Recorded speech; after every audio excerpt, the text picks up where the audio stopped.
Hello अच्छा लोग। जैसा कि हमने बोला था कि ऑर्गन सिस्टम काम कैसे करते हैं, इसको हम लोग एक एग्जाम्पल के फॉर्म में समझेंगे। तो चलिए हम दिखाते हैं आपको वो एग्जाम्पल। देखिए क्या दिख रहा है, ये एक टाइप का जंगल दिख रहा है कुछ, है ना। So just imagine a boy in a jungle. आप इमेजिन कर सकते हो या आप खुद भी सोच सकते हो कि आप किसी जंगल में चले गए हो। अब देखिए जरा स्टोरी में क्या होता है। ये एक लड़का है या आप ही हो जो कि जंगल में पहुंच गए हो, ठीक है।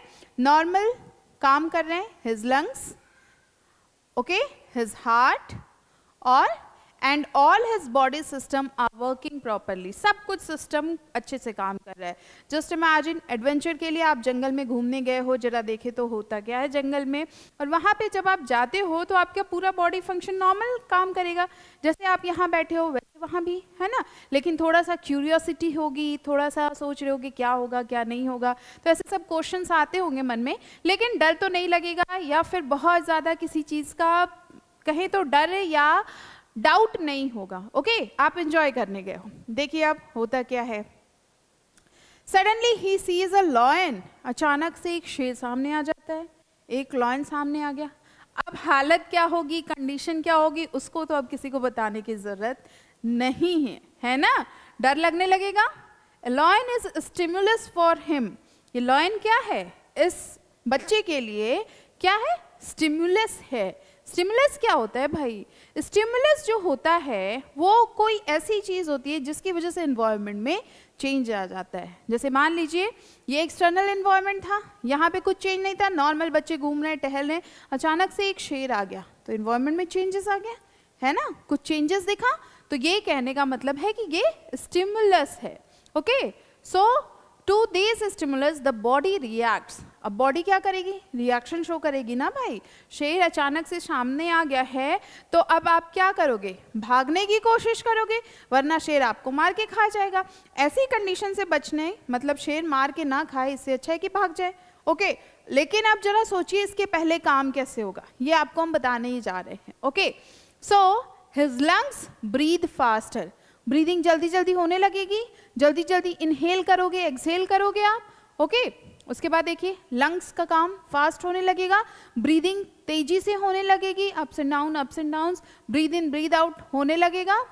His heart beat increases. Heart beat बढ़ जाएगी। कोई भी डर की सिचुएशन आती है तो आप देखते होगे हार्ट बीट बढ़ जाती होगी। कभी करंट का झटका लगा होगा तो भी आपने देखा होगा कि हार्ट बीट बढ़ जाती है। या फिर कभी आप झटके से पीछे भी पलट गए, गिरे भले ना लेकिन पलट गए तो भी डर लग जाता है, हार्ट बीटिंग फास्ट हो जाती है। ओके, हार्ट बीट बढ़ गई। अब क्या होगा भाई, but these happen in a controlled manner. ये क्या होगा, एक कंट्रोल्ड मैनर में होगा। कैसे? That is, it is systematically regulated according to the stimulus. वो स्टिमुलस पे डिपेंड करता है कि स्टिमुलस कैसा है, उसके अकॉर्डिंग काम करेगा। ओके, जैसे अब मान लीजिए कि कोई छोटा सा इंसेक्ट आ जाता है जो काटता हो, मच्छर आ जाएगा, काटेगा तो वो भी, हार्म तो वो भी करेगा, लेकिन अब उतना ज़्यादा रिएक्शन या हार्ट बीटिंग फास्ट नहीं होगी। उससे कुछ बड़ा आ जाए तो भी उतनी फास्ट नहीं होगी, लेकिन शेर आ जाए तब तो बहुत फास्ट हो जाएगी, हार्ट बीटिंग फास्ट हो जाएगी, है ना। तो स्टिमुलस पे डिपेंड करता है कि रिएक्शन कैसा होगा। So control refers to the systematic regulation of various activity. अब यहाँ पे कंट्रोल क्या होगा, कई सारी एक्टिविटीज को रेगुलेट करने लगेगा। बहुत सारी बॉडी में एक्टिविटीज का रेगुलेशन होने लगा। कैसे? ब्रीदिंग फास्ट होने लगी, हार्ट बीटिंग तेज हो गई, विचार चल रहे हैं दिमाग में, कई सारी चीज़ें आ रही हैं, क्या करें क्या ना करें, कोई आसपास है कि नहीं है, ढूंढना है कि नहीं ढूंढना है, किसी को क्या करना चाहिए। ओके, सो कई सारी एक्टिविटी माइंड में चलने लगेगी। Now this has happened to because the eyes send message to the brain. ऐसा क्यों हुआ? क्योंकि आपने शेर को देखा। अगर आपने शेर को नहीं देखा होता तो कुछ नहीं होता। अगर आपके बगल में कोई ब्लाइंड पर्सन खड़ा है तो वो नॉर्मल रहता, क्योंकि वो देख ही नहीं सकता था। तो ये जो हमारे सेंस ऑर्गन्स होते हैं ना, ये मैसेज भेजते हैं।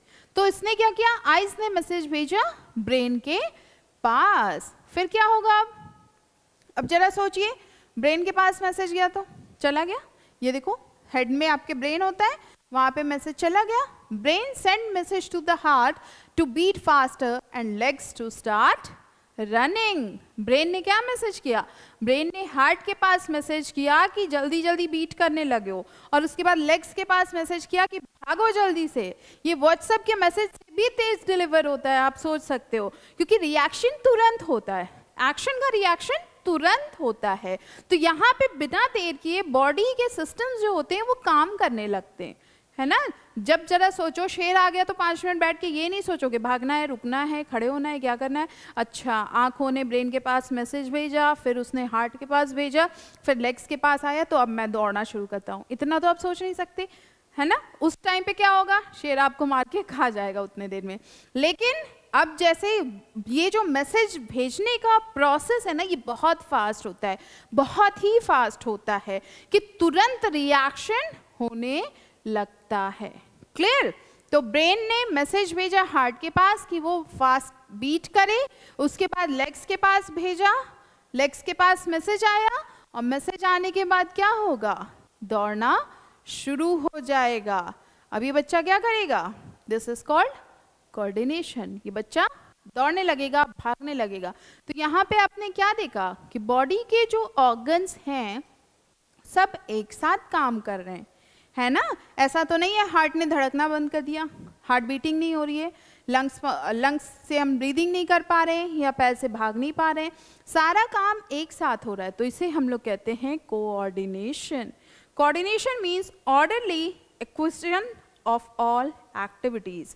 ऑर्डरली मतलब स्टेप बाय स्टेप, सारे स्टेप हुए हैं लेकिन इतनी जल्दी होता है, इतनी फास्ट होता है कि हमें पता नहीं चल पाता है।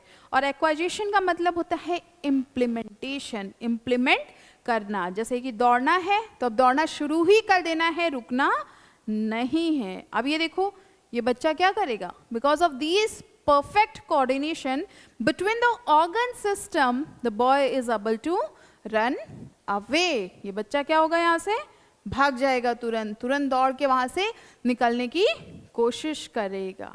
ओके, सो ये एग्जाम्पल था। So now we know for meticulous functioning of an organism, there has to be perfect coordination among different system or organ and various stimuli from their surrounding. तो अब जरा देखिए, ये जो पूरा फंक्शनिंग हो रहा है किसी भी ऑर्गेनिज्म में, इसका परफेक्ट कोऑर्डिनेशन होना चाहिए। ऐसा तो नहीं है हम भाग गए मेरा पैर रह गया, हम भाग गए मेरा दिमाग वहीं रह गया, ब्रेन वहीं रह गया, ऐसा तो नहीं हो सकता ना। तो पूरी बॉडी का कोऑर्डिनेशन होता रहता है, मैसेज भेजते हैं, मैसेज आते हैं, और अकॉर्डिंग टू दैट हम लोग फंक्शन करते हैं या एक्शंस लेते हैं। तो यही एक परफेक्ट कोऑर्डिनेशन होता है जहाँ पे हर अलग अलग सिस्टम अपना काम कर रहा है। ओके, और यहाँ पे सराउंडिंग जैसी है उसके हिसाब से काम करते हैं हम लोग। समझ में आया आपको? But do we show the same response to every stimulus? अब जरा सोचिए, क्या हम हर स्टिमुलस के लिए सेम रिस्पॉन्स शो करते हैं क्या? मक्खी आ जाएगी तब भी आप डरोगे? मच्छर आ जाएगा तब भी डरोगे क्या? या फिर कुछ अगर थोड़ा स्नेक आ जाएगा तो तब तो डर लगेगा भाई। लेकिन अगर कोई जैसे बड़े लॉयंस आ गए तब तो ज़्यादा डर लगेगा। ओके, बाकी चीज़ों से तो बचा भी जा सकता है, एक बार चलो हर्ट कर दिया, थोड़ा सा जान तो बच गई, लेकिन वो तो जान भी नहीं बच पाती। ठीक, तो ये हम जानेंगे अपने नेक्स्ट क्लास में, नेक्स्ट वीडियो में। तो आप देखिएगा ज़रूर।